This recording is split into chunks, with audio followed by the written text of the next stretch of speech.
இந்த கலியுகத்தில் மனித வாழ்க்கை ஓர் அலைபாயும் கடலைப் போல உள்ளது. மனதில் அமைதி குறைவு, எண்ணங்களில் குழப்பம், வாழ்க்கையில் திசை தெரியாமை. ஆனால் இந்த இருளின் நடுவில் ஒரு ஒளியை ஸ்ரீ ராமகிருஷ்ண பரமஹம்சர் காட்டினார். பகவான் ராமகிருஷ்ணர் கூறினார், இறைவனின் நாமமும் இறைவனும் வேறல்ல. எங்கு இறை நாமம் ஒலிக்கிறதோ அங்கே இறைவன் தானாக வெளிப்படுகிறார். நாமஜபம் என்றால் என்ன? ஏன் அது கலியுகத்தில் முக்திக்கு எளிய பாதை? நாமத்தை ஜபிப்பதால் மனம், வாழ்க்கை மற்றும் ஆத்மா எப்படி மாற்றமடைகிறது? இவற்றையே இந்த காணொளியில் நாம் சிந்திக்க இருக்கிறோம். ஸ்ரீ ராமகிருஷ்ணர் கூறிய முக்கியமான போதனை. இந்த யுகத்தில் கடுமையான தவம், யோக சாதனை எல்லோராலும் செய்ய முடியாது. ஆனால் இறைவனின் நாமத்தை ஜபிப்பது எல்லோராலும் செய்ய முடியும். அவர் மனதை குரங்குடன் ஒப்பிட்டார். ஒரு கிளையிலிருந்து இன்னொரு கிளைக்கு தாவிக்கொண்டே இருக்கும். அந்த மனதை கட்டுப்படுத்தும் கயிறுதான் நாமஜபம். பாகவத புராணத்தில் கூறப்படுகிறது, கலியுகத்தில் இறைவனின் நாமத்தை பாடுவதை விட உயர்ந்த தர்மம் இல்லை. ஒரு நாள் ஒரு பக்தர் கேட்டார், சுவாமி, நாமத்தை மட்டும் ஜெபிப்பதால் முக்தி கிடைக்குமா?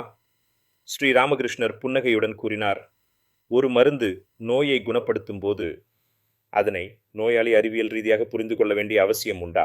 ஸ்ரீ ராமகிருஷ்ணர் நாமஜபத்தை மிக எளிமையாக விளக்கினார். நாமஜபம் என்பது இறைவனின் திருநாமத்தை மனதாலும் வாயாலும் மீண்டும் மீண்டும் உச்சரிப்பது. பகவான் கூறினார், நாமம் ஒரு ஒலி மட்டுமல்ல, அது இறைவனின் உயிர் சக்தி. மனிதன் சுவாசம் இல்லாமல் வாழ முடியாதது போல ஆன்மா இறைவனின் நினைவில்லாமல் அமைதியை அடைய முடியாது. நாமஜபம் மனதை மெதுவாக உலக விஷயங்களில் இருந்து இறைவனின் பக்கம் திருப்புகிறது. ஸ்ரீ ராமகிருஷ்ணர் கூறினார், ஒலி ஒரு சக்தி, இறைவனின் நாமம் பரிசுத்தமான அதிர்வலை. ஒரு காந்தம் இரும்பை ஈர்ப்பது போல நாமஜபம் ஆத்மாவை இறைவனின் பக்கம் இழுக்கிறது. ஸ்ரீ ராமகிருஷ்ணர் கொடுத்த எளிய வழிமுறைகள். பக்தியுடன் நாமஜபம் செய்ய வேண்டும், எந்திரமாக அல்ல, அன்புடன். ஜபமாலை பயன்படுத்தலாம். ஒவ்வொரு முத்தும் இறைவனை நோக்கி ஒரு படி. பகவான் கூறினார், அனைத்து நதிகளும் கடலில் சேர்வது போல அனைத்து நாமங்களும் ஒரே இறைவனிடம் சேர்கிறது. ஸ்ரீ ராமகிருஷ்ணர் கூறிய நாமஜபத்தின் பலன்கள்: மனசுத்தி, வாசனைகள் மெதுவாக நீங்கும். பக்தி வளர்ச்சி, இதயம் கரைந்து அன்பாகிறது. பய நீக்கம், இறைவன் அருகில் இருப்பதை உணர்கிறோம். அகந்தை அழிவு, நாமம் மனிதனை பணிவாக மாற்றுகிறது.